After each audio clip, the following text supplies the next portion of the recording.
Welcome back to the deep dive. If you think smaller always means simpler, well, today we might just challenge that idea because we're doing a deep dive into the Electro Harmonix Nano Operation Overlord Overdrive. Think of this as a shortcut for you, the learner, to really get to grips with a piece of gear that, frankly, punches way above its weight class. Yeah, it's more than just another dirt box. Definitely. It's kind of a compact weapon for multi-instrumentalists. And that's really the mission today, isn't it? To unpack the engineering story. I mean, how did EHX manage to take this really versatile, quite complex multi-instrument drive pedal? The original one, yeah. Right, the one known for its depth, its features, Yeah. and then surgically shrink it into this nano format. That's the challenge. And doing that without losing the essential sound, that core amp-like feel, or the flexibility that made the original so, popular. Exactly. That must have involved some pretty serious design choices, some compromises. Well, let's start with why this pedal matters right off the bat. It's that core engine, isn't it? Your JFE circuit. Yeah, this JF-based drive circuit. It's designed specifically to give you that sort of lush tube-style breakup. But here's the kicker. Unlike most drive pedals out there, this was built from day one, explicitly, to handle the really different output signals you get from guitar, bass, and keyboards. That versatility is baked in. It's the whole concept behind the Overlord name, really. So to understand the Nano properly, we kind of need to look back at its bigger brother first. Right. You have to understand the lineage, the problem it was actually solving. So the Nano Operation Overlord, that came out in 2019. Yep. And that was 2 years after the original, the bigger one, the Operation Overlord Allied Overdrive from 2017. So what was the big issue with that original? Why did they need a Nano version? Well, the original was, by all accounts, really successful. Great sound, incredible flexibility. It had full stereo ins and outs. Stereo, right. Yeah, and it genuinely worked well with pretty much everything you threw at it. But the sources we looked at, they consistently describe it as large and overbuilt. Okay, large and overbuilt. How big are we talking? Like physically? We're talking EHX's standard big chassis, roughly, 6 inches by maybe 4.75 inches. Wow. Think like a small paperback book or maybe a lunchbox. It took up serious space. That is huge for a modern pedal board. I mean, real estate is everything these days. Exactly. So the Nano, what is it, like 4.4 by 2.4 inches? Tiny in comparison. Fits where a tuner goes. Right, easily. So the Nano edition was designed as this targeted, gig-friendly solution. DHX wanted to keep that core JFET sound, that amp response. But they had to cut something. They had to make a critical sacrifice. Yeah? The Nano became mono only. No stereo I/O. Okay, hold on. Dropping stereo I/O, that feels like a huge functional cut, especially for keyboard players, right? They often depend on stereo effects. So why was that the compromise? Was the stereo on the original maybe not used as much as they thought? Was it kind of redundant for many players? I wouldn't say redundant exactly, but it was definitely expensive to implement and space-consuming. Oh, okay. Think about it. Keeping stereo means you probably need to duplicate parts of the circuit. You need double the jacks. It just pushes the size way beyond that Nano footprint. Yeah, physically impossible in that small box. Pretty much. So by going mono, they could protect the really high quality JFET's drive core, keep the essential controls, and hit that target size. It was a calculated risk. Yeah, it paid off. Seems like it. It reached the vast majority of players who were running mono rigs anyway. That makes sense. A surgical approach to compromise. So they sacrificed size and stereo. That means they must have been laser focused on what they kept. Absolutely. Let's get into that engine room then, the JF circuit. Why JFETs? Why not just standard silicon clipping diodes like so many other overdrives? Okay, yeah, the choice of JFET, that's junction field effect transistor. That's where the engineering really gets interesting. It's crucial because JFETs, they just operate differently than your typical diodes or op amps. Well, instead of a hard kind of squared off cutoff when the signal overloads, that harsh clipping, JFT circuits tend to give you smoother, often non-symmetrical compression. Right. It mimics the way actual vacuum tubes sag and decay more naturally. It's really the difference between something that sounds a bit, digital or fizzy, and that more organic musical compression you get when a real amp starts to break up. Okay, so that explains the amp-like feel people talk about. Definitely. And within that JF engine, they also packed in a dual drive mechanism. That's right. You've got your main gain control sets the basic drive level, but then there's a dedicated secondary boost stage. And that's not just more volume. No, it's an actual extra layer of gain that you can just slam on top of the main drive, and you control it with that second foot switch. So you can jump between sounds. Exactly. Go from maybe a gentle, like, preamp crunch straight into a really thick stacked distortion. It's effectively like having 2 drive pedals in one box. Very cool. But, okay, the real aha moment, I think, for anyone trying to use this with different instruments, and this is the key thing for you listeners to remember, is that input level switch. Oh, yeah. Crucial. It's that little 3-way toggle, HI, norm, and low. Let's say you're prepping for a session, you've got guitar and synth lined up. Why is this switch so incredibly vital? It's basically the brain of the whole input stage, because different instruments, they put out radically different signal voltages. Right. Huge differences. Yeah. And if you hit a drive circuit that's expecting, say, a standard passive guitar signal with the super hot active signal from a modern synth or an active bass, you don't just get nice drive. What happens? You get immediate, just unusable, almost digital sounding garbage clipping right at the input. It sounds awful. Ouch. So this switch, it ensures signal integrity.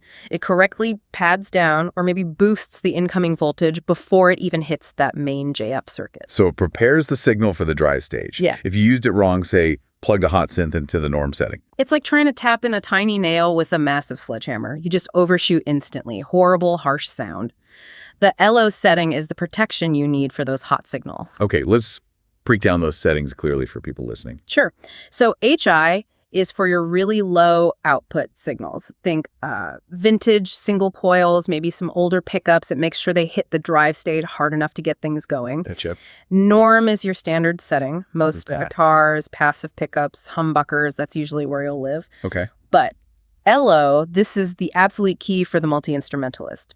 This is designed specifically for high output sources. We're talking hot humbuckers, active basses, and definitely high output synths, keyboards, drum machines even. Right. It pads the signal down quite a bit so the pedal can add that musical warmth and drive instead of just immediate harsh saturation. Okay, so if that input level switch is so essential and EHX clearly knew it was important enough to keep on the Nano, why don't we see this kind of input management on more standard drive pedals? Is it just cost? Cost is part of it, complexity too. But mostly, it's because most drive pedals are just designed with guitar in mind, period. Ah, tunnel vision. Yeah, the default assumption is a passive pickup input. EHX saw this gap in the market, for a premium sounding but compact, genuinely universal workhorse. But making it truly universal required this specialized input control. They had to include what's kind of a boutique feature in a mass market Nano pedal. That makes sense. And speaking of features they insisted on keeping, they also kept the DRY blend control. You mentioned this is key for definition. Absolutely crucial. The DRY control lets you mix your clean, unaffected signal back in with the saturated, driven signal. Parallel processing, basically. Exactly. And the sources we read really emphasize this is especially useful for bass and keys. And the reason why is pretty simple. Go on. When you heavily saturate a low-frequency signal, like from a bass, the fundamental notes, the actual low end, can kind of get lost or mushed out. Yeah, it turns into mud. Right. Leads to a thin or undefined sound. So for a bassist, blending in maybe 50% of that clean signal keeps all the low-end punch and the clarity of the notes, while the driven tone adds the grit and harmonics on top. Best of both worlds. Precisely. Same logic applies to keys, maintaining chord clarity under drive. Okay, so beyond the drive itself and that vital blend, they also kept the pretty robust control setup from the big Overlord. That includes the master VO control for output level, obviously. Yeah. But crucially, an active 3-band EQ, bass, mid, and treble.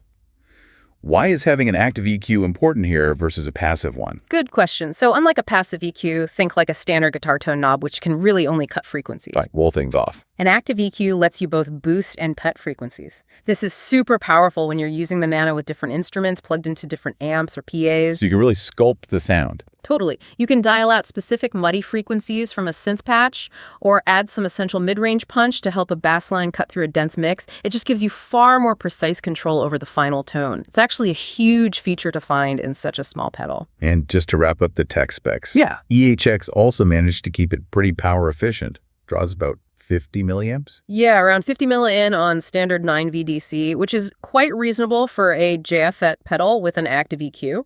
And it uses buffered bypass.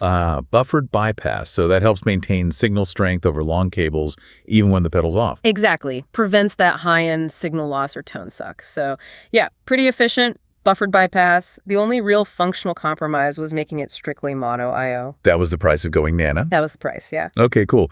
Let's translate all this engineering talk into sound.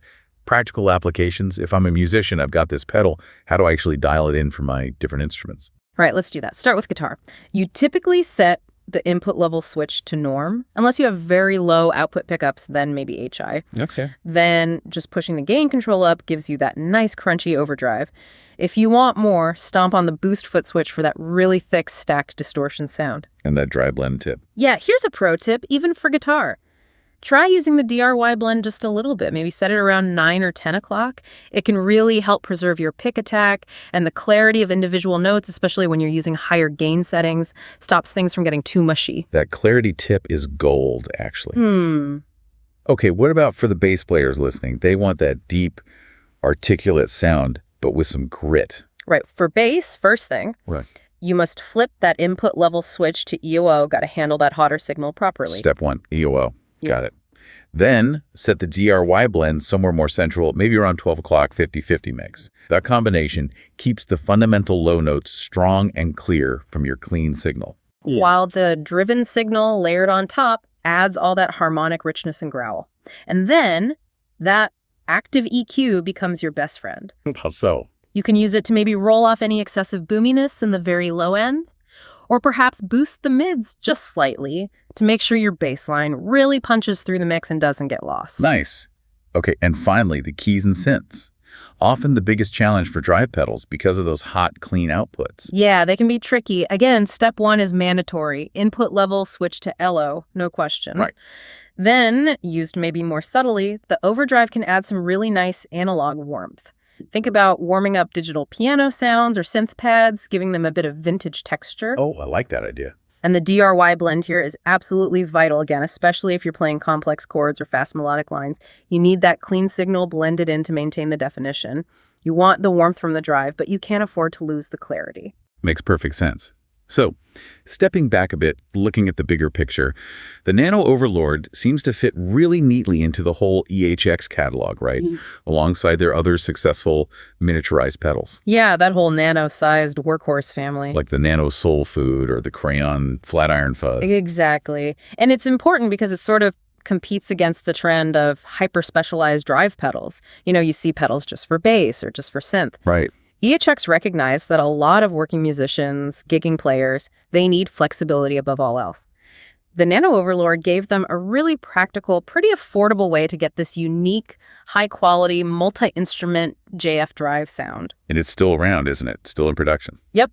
It's kind of become this secret weapon, particularly for bassists and keyboard players. Maybe doesn't have the same name recognition as like the Big Muff or the Soul Food. But super useful for those in the know. So it feels like this one pedal, the Nano Overlord, it really confirmed EHX's modern strategy in a big way. Yeah. Let's try and synthesize the key impacts it had.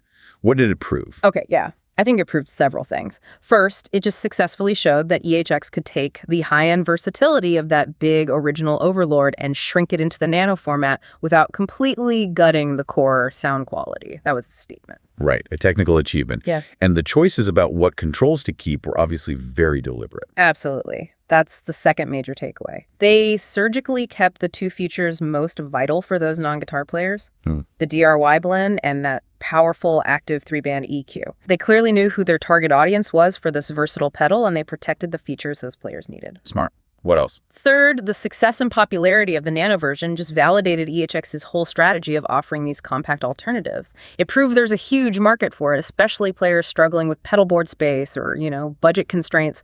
It reached way more people.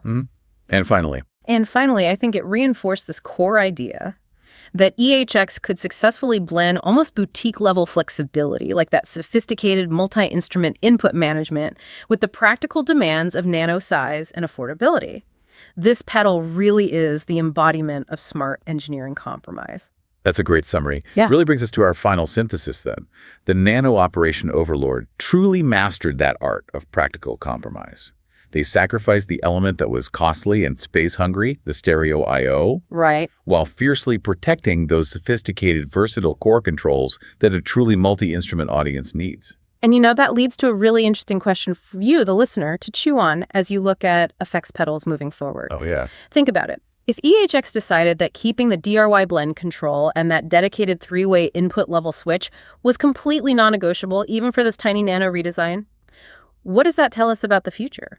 What does it say about the demands modern multi-instrumentalists are placing on compact effects pedals? Good question. It confirms that today, size just doesn't dictate functional depth anymore. Musicians now expect maximum flexibility, maximum control, even in the smallest possible footprint. The bar has been raised.